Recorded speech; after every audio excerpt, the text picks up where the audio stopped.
চৈত্র মাসের প্রবল দাবদাহে শহরের বিভিন্ন প্রান্তে রাস্তার ধারের গাছগুলোকে বাঁচিয়ে তুলতে জল ছড়ানোর উদ্যোগ নিল মালদার ইংরেজবাজার পৌরসভা কর্তৃপক্ষ। ইতিমধ্যেই পানীয় জলের পরিষেবা নিয়ে গ্রামে গঞ্জে বিস্তর অভিযোগ উঠতে শুরু করেছে। ঠিক তার উল্টো দিকে শহরের বিভিন্ন রাস্তায় শুকিয়ে যাওয়া গাছকে বাঁচাতে জল দিয়ে স্প্রের মাধ্যমে প্রয়োজনীয় উদ্যোগ গ্রহণ করল ইংরেজবাজার পৌরসভা কর্তৃপক্ষ। উল্লেখ্য, মালদা শহরের একাধিক এলাকায় রাস্তার ধারে বিভিন্ন ধরনের বৃক্ষরোপণ করেছিল সংশ্লিষ্ট পৌরসভা কর্তৃপক্ষ। শহর সাজানো এবং প্রাকৃতিক ভারসাম্য বজায় রাখতে দীর্ঘদিন আগেই এই উদ্যোগ গ্রহণ করা হয়েছিল ইংরেজবাজার পৌরসভার তরফে।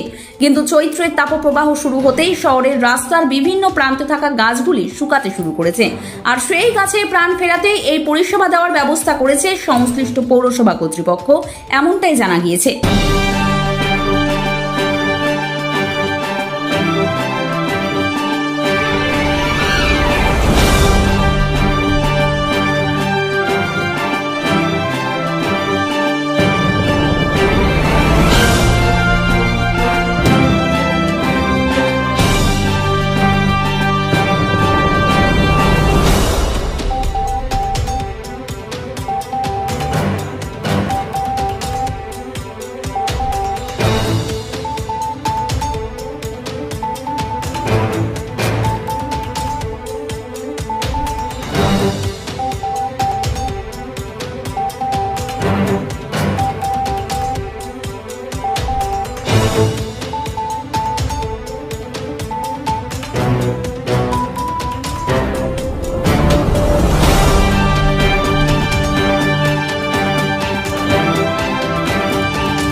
এই প্রসঙ্গে ইংরেজবাজার পৌরসভার চেয়ারম্যান কৃষ্ণেন্দু নারায়ণ চৌধুরী কি জানিয়েছেন, শুনে নেওয়া যাক।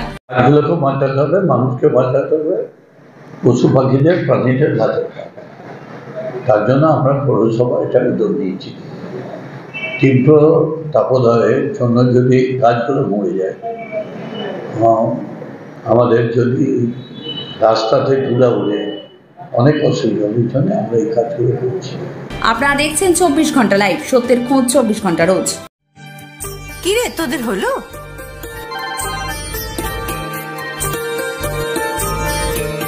দিদি, বর এসেছে। পড়ে যাবি তো।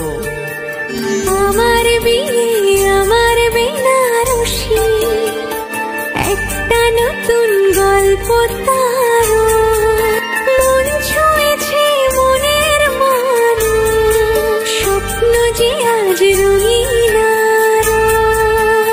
নতুন স্বপ্নে নতুন করে সেজো। বিমল শাড়ি সেন্টার, কাঁচরাপাড়া।